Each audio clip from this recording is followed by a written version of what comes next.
En el día de hoy vamos a hablar del tratamiento farmacológico en el paciente con diabetes y enfermedad renal. Mi nombre es Florencia Aranguren y estos son mis conflictos de interés. Bueno, ¿cómo seleccionar el tratamiento adecuado, ¿no? Si hubiéramos dado esta clase hace tan solo 8 o 10 años, seguramente nos hubiéramos manejado básicamente con lo que estamos viendo en esta diapositiva, que es en qué filtrado de cada paciente teníamos que hacer el corte, la contraindicación de tal o cual fármaco.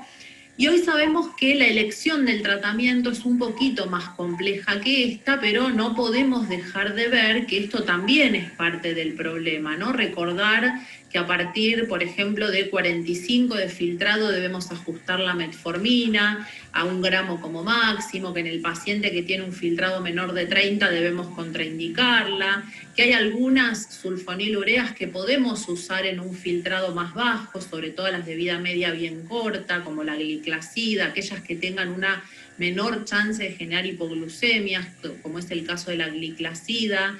Este semáforo nos muestra, por ejemplo, que si bien la pioglitazona sabemos que por prospecto no está contraindicada en ningún momento del filtrado glomerular, pero podemos ver que está en amarillo en los filtrados más bajos y esto tiene que ver con su chance de generar edemas, insuficiencia cardíaca en un paciente como el que tiene insuficiencia renal o enfermedad renal, que obviamente tiene un mal manejo de los líquidos o un probable mal manejo de los líquidos, ¿no?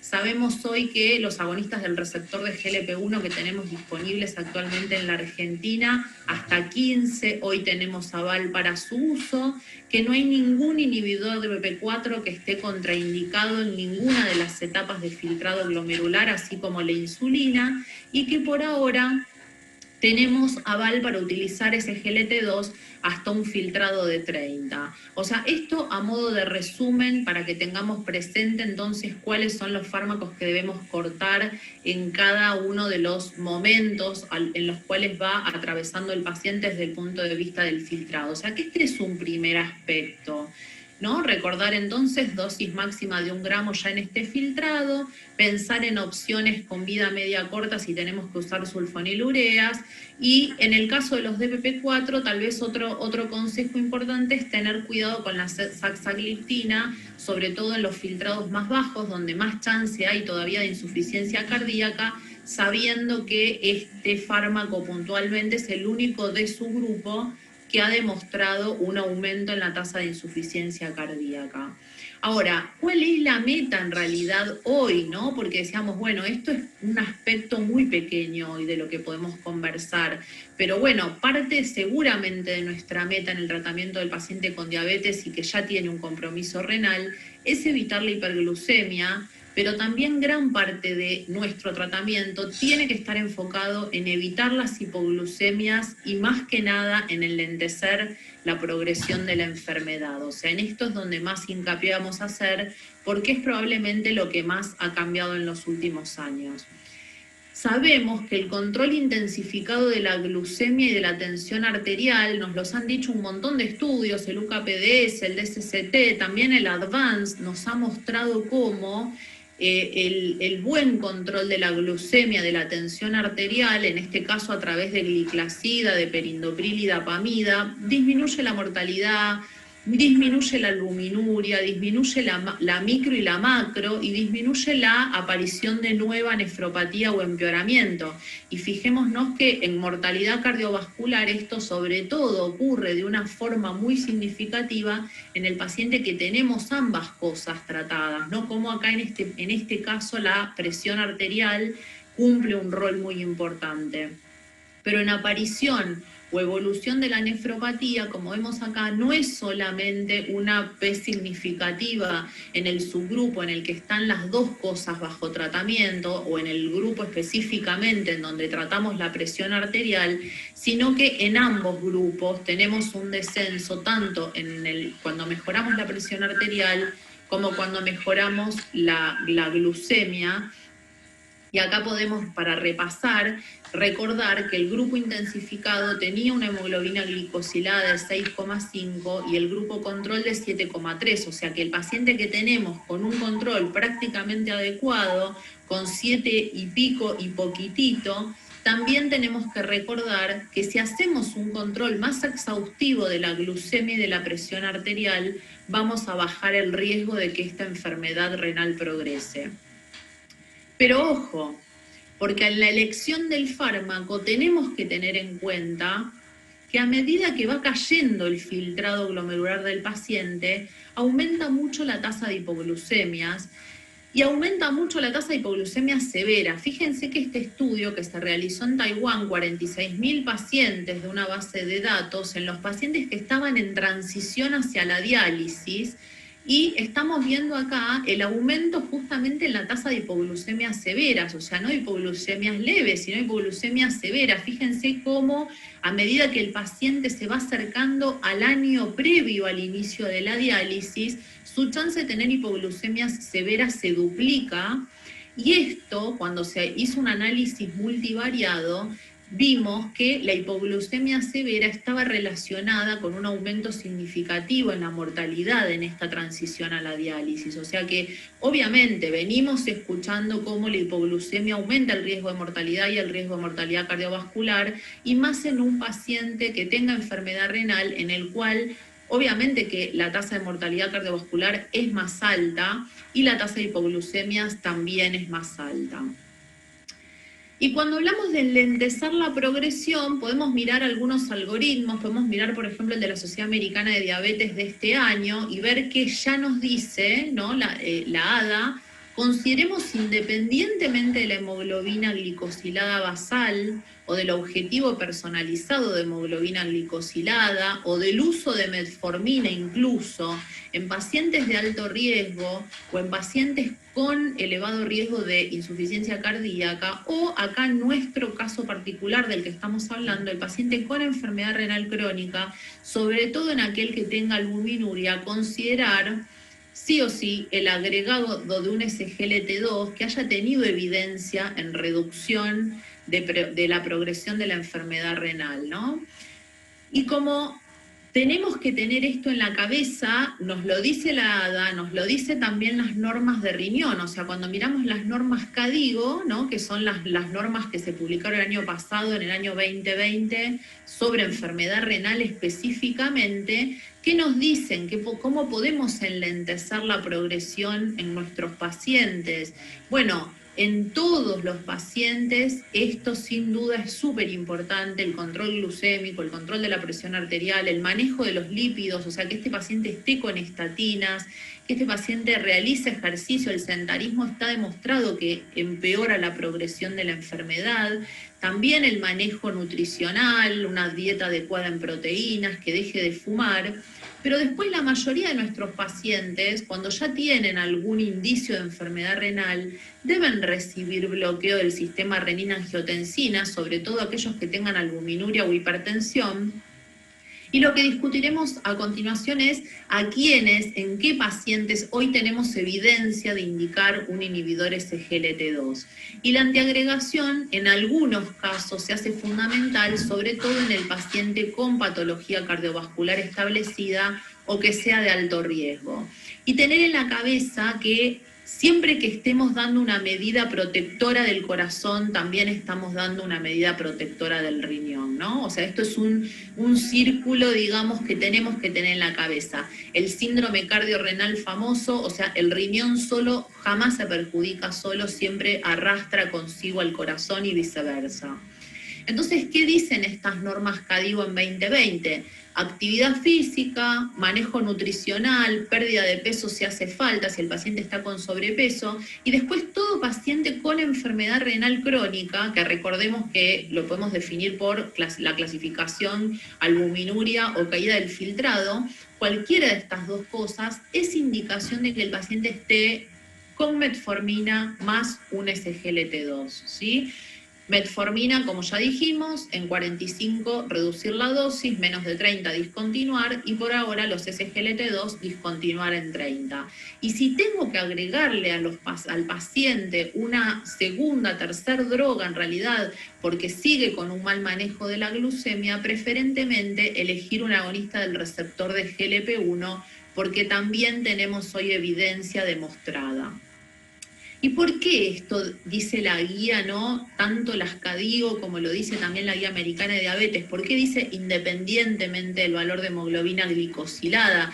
Y fíjense que tenemos ya evidencia, en este caso es un estudio hecho con empaglifosina, ¿no? Esto es parte del EMPA-REG, un subanálisis, un subestudio del EMPA-REG, y fíjense que independientemente del valor de hemoglobina glicosilada en el que se encuentre el paciente, y en todos los niveles específicamente vemos con una P de interacción que nos dice sí, en todos los subgrupos da lo mismo, que el paciente se beneficia tratado con un SGLT2 agregado a su terapia que estaba, digamos, recibiendo, independientemente de si estaba o no hiperglucémico. O sea que esto lo hemos visto con el resto de los trabajos también.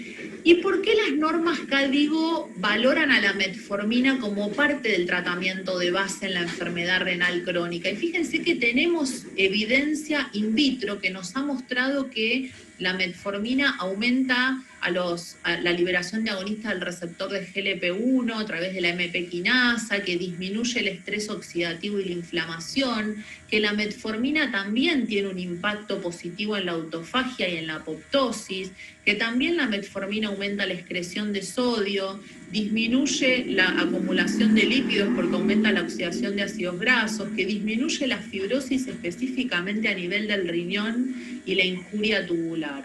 Sin embargo, nos faltaría un poco de evidencia clínica para esto, ¿no? Los estudios clínicos prospectivos demostraron disminución de la albuminuria en algunos casos, pero no fueron diseñados con ese objetivo. O sea, nos faltarían estudios con metformina que tengan un objetivo primario renal. Eso es lo que nos está faltando.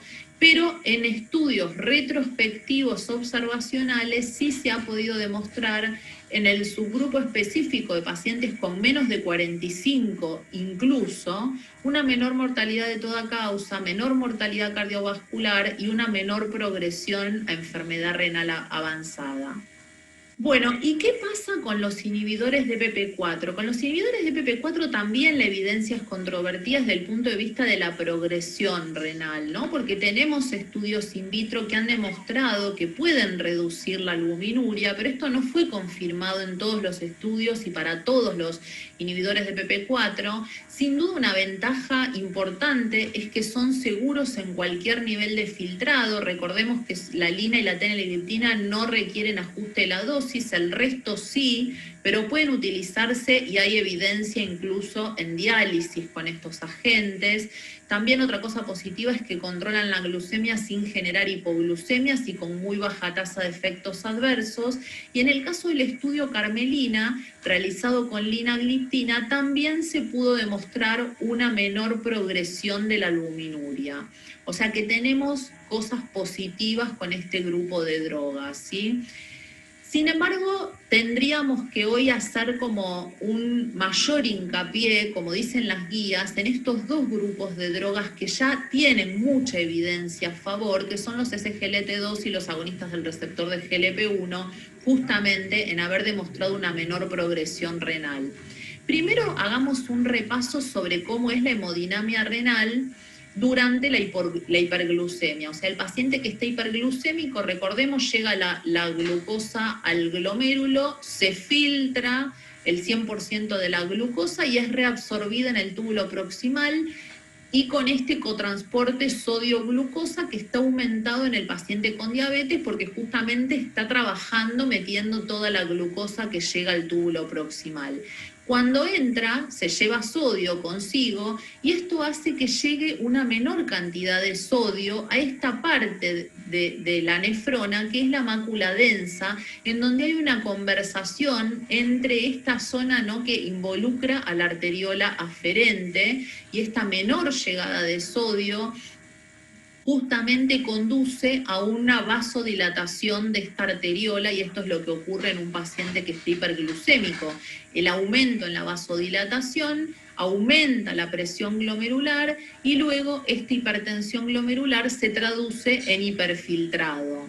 Y luego del hiperfiltrado sostenido aparece la albuminuria. Pero aparte, ¿qué pasa cuando la glucosa ingresa en el túbulo proximal, en las células epiteliales del túbulo proximal? Como siempre que ingresa glucosa en una célula, desencadena una reacción proinflamatoria, proapoptótica y profibrótica, ¿no? Con aumento de los radicales libres del oxígeno, el NF-kappa beta, todos los malos de la película que ustedes ya conocen. Entonces, si bloqueo esta entrada, voy a tener justamente un menor ingreso de glucosa en estas células del túbulo proximal, que van a tener, si no, en la hiperglucemia, una mayor tendencia a la fibrosis. Y por otro lado, ¿cómo es que ocurre la vasodilatación acá de la arteriola aferente? Y esto tiene que ver con lo que hablamos, una menor llegada de sodio a estas células epiteliales tubulares genera una menor respuesta de activación de adenosina. Sabemos que la adenosina es un potente vasoconstrictor, en este caso entonces hay una menor respuesta de adenosina, por lo tanto la arteriola se vasodilata. Entonces, ¿qué es lo que ocurre cuando damos un bloqueo SGLT2? La inhibición SGLT2 va a disminuir justamente la presión intraglomerular, disminuye el hiperfiltrado, disminuye por lo tanto la albuminuria, y al ingresar menos la glucosa adentro del epitelio tubular, también vamos a tener una menor fibrosis, una menor demanda en el ingreso de solutos, porque el ingreso de solutos, fíjense que está relacionado en este caso en la parte ya de la membrana vasolateral con una bomba sodio-potasio ATPasa, y en este caso esta bomba requiere ATP, por lo tanto genera mayor hipoxia el aumento de del ingreso de solutos, y aparte también es la mejoría de la oxigenación del túbulo proximal tiene que ver con esto, y tiene que ver también con un aumento del hematocrito que generan esta familia de drogas. Y la mayor llegada de sodio a la mácula densa justamente va a desencadenar la liberación de adenosina y entonces vasoconstricción de la arteriola aferente, ¿sí? La vasoconstricción de la arteriola aferente totalmente relacionada con la adenosina. Otro punto para destacar importante es que tenemos también en el túbulo proximal al transportador NHE3, que es el mayor responsable de la reabsorción del sodio filtrado. El sodio también llega, se filtra a través del glomérulo y en el túbulo proximal es reabsorbido. Esta reabsorción también va a requerir de ATP, y es importante tener en cuenta, porque esto está muy relacionado con los SGLT2 y con los GLP-1, que la actividad NHE3 está aumentada con la hiperglucemia y con la hiperinsulinemia, está estimulada por citoquinas del tejido adiposo, y este aumento en la actividad de NH3 también entra el sodio, llega menos sodio a la mácula densa, y es un paciente que termina hiperfiltrando, con retención de sodio, con expansión mesangial y con mayor también niveles de presión arterial sistémica. Los agonistas del receptor de GLP-1 y los SGLT2 generan una menor actividad NHE3, y esta menor actividad NH3 clínicamente se traduce en disminución de la presión arterial y en mayor natriuresis, o sea, mayor llegada del sodio a la mácula densa y mayor natriuresis. Y aparte, otro mecanismo por el cual los agonistas del receptor de GLP-1 sabemos que también protegen a nivel local y a nivel sistémico es tener efectos antifibróticos, vasodilatadores y sobre todo y fundamentalmente efectos antiinflamatorios, y que disminuye también este grupo de drogas el estrés oxidativo. O sea que teniendo todo esto en la cabeza, ahora vamos a ver los resultados clínicos. Entonces podríamos resumir que los agonistas del receptor de GLP-1 y los SGLT2 tienen un efecto a nivel de la obesidad, de la hipertensión, de la hiperglucemia, o sea, de factores de riesgo para el empeoramiento de la enfermedad renal, y también tenemos puntualmente una mejoría en la inflamación, en la fibrosis, en la caída del filtrado, en la albuminuria y en el hiperfiltrado puntualmente. O sea que en todos estos niveles vemos que estas drogas y también en la mayoría de estos targets, digamos, también en la mayoría la inhibición del sistema renina-angiotensina-aldosterona. Bueno, y cuando hablamos específicamente de los resultados con ese GLT2, acá lo que estamos viendo es el tiempo al primer objetivo renal compuesto. Cuando hablamos de objetivo renal compuesto tenemos que hacer la salvedad de que hay mucha heterogeneidad en estos objetivos específicamente.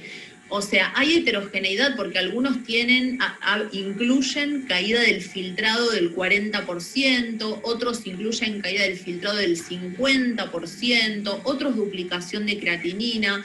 O sea, no hay una homogeneidad en los objetivos renales compuestos, pero lo que sí es interesante ver es en qué números estamos en prevención del empeoramiento cuando tomamos el objetivo compuesto total, ¿no? Estamos hablando de alrededor de un 40, un 50%, un 30% en los estudios que dio por ahí menos reducción de riesgo. Y recuerden que cuando hablamos de los IECA-GUARA2 estamos hablando de una reducción del 25 al 30% del riesgo de evolución renal, ¿no? Y acá estamos hablando de hasta un 40, un 50%.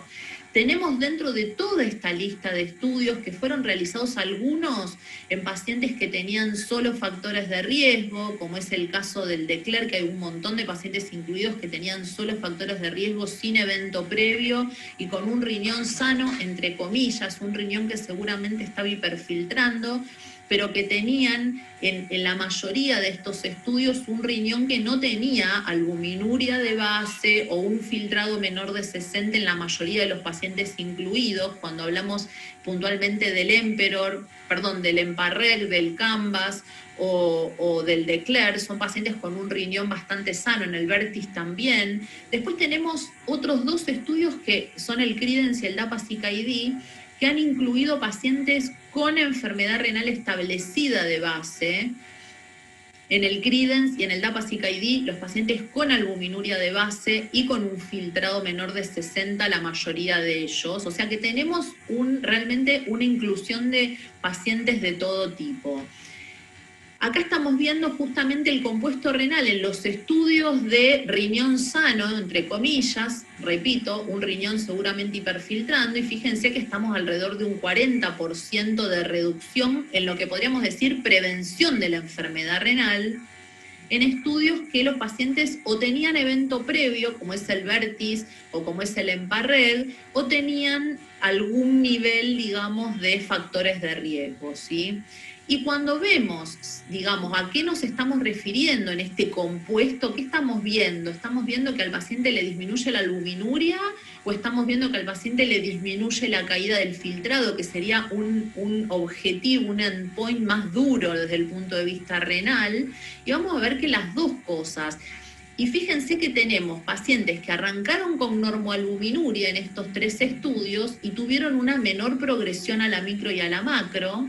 Y también tenemos pacientes que arrancaron con normo o con micro y que tuvieron una menor progresión a la macro.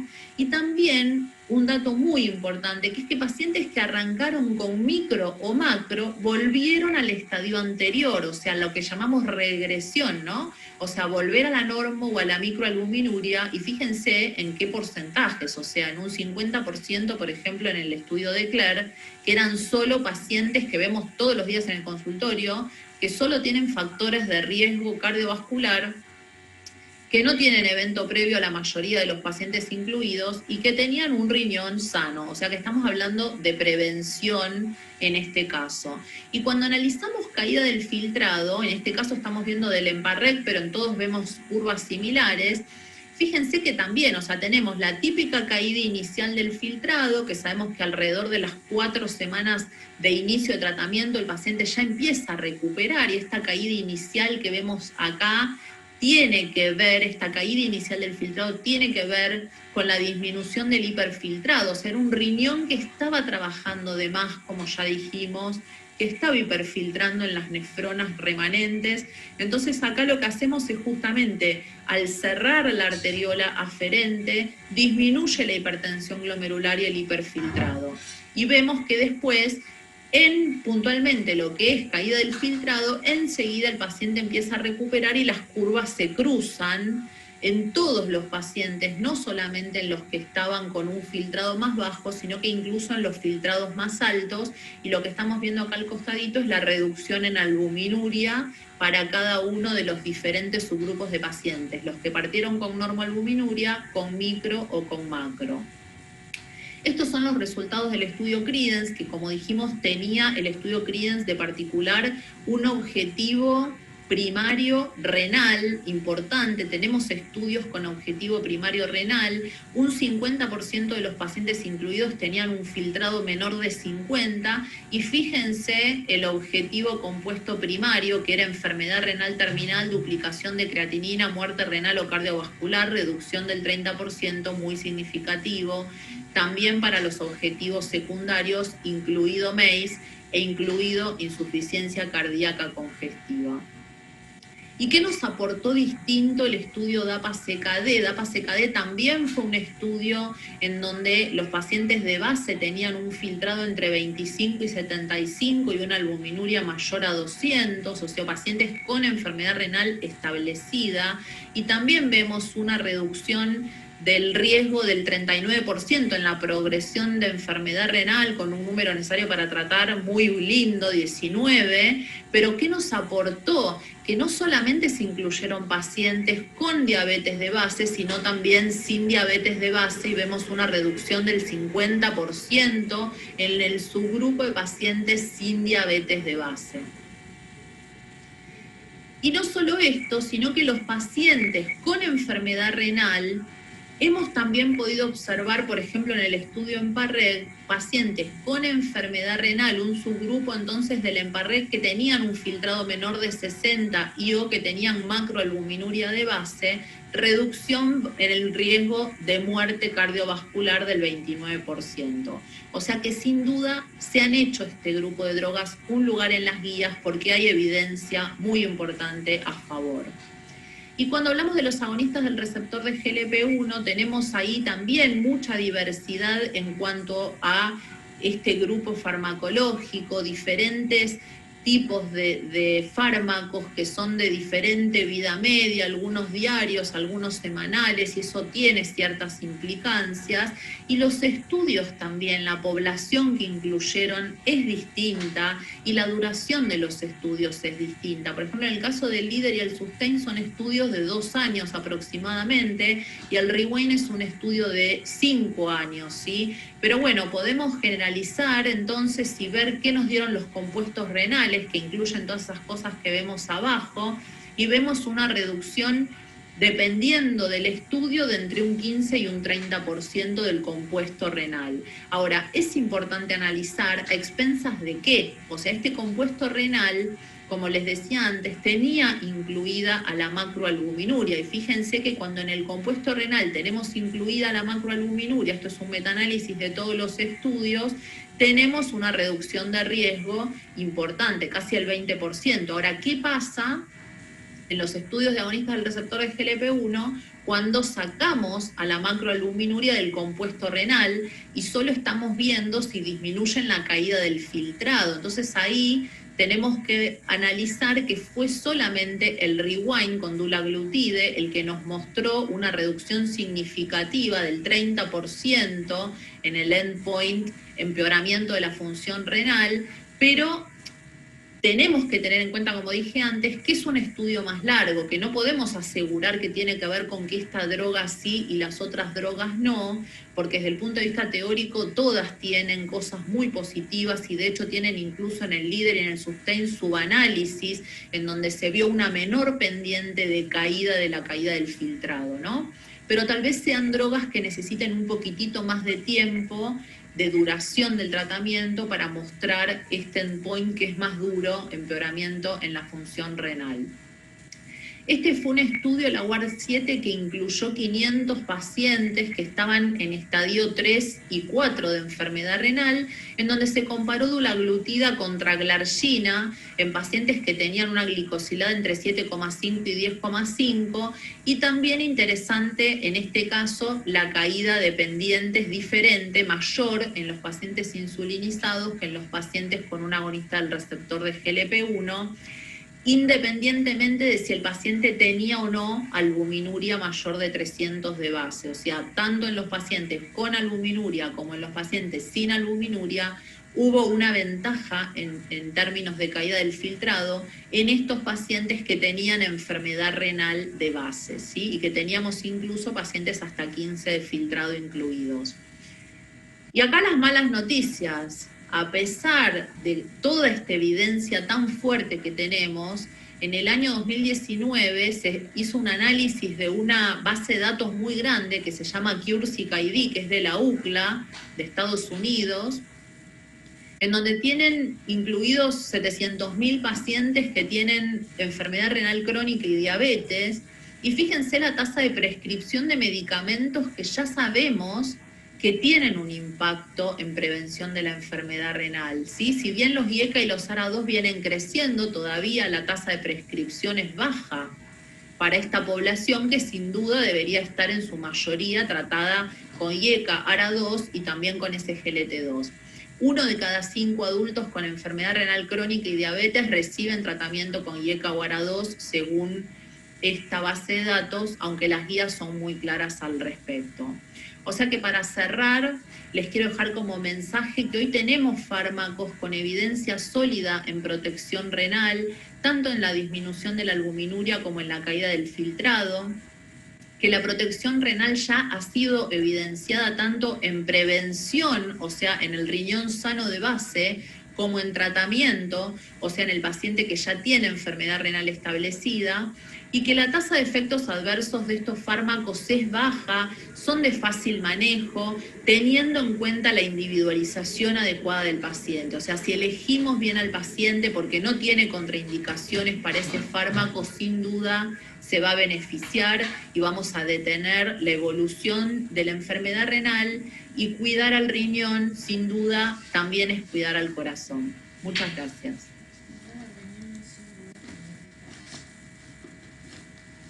Sí, hija.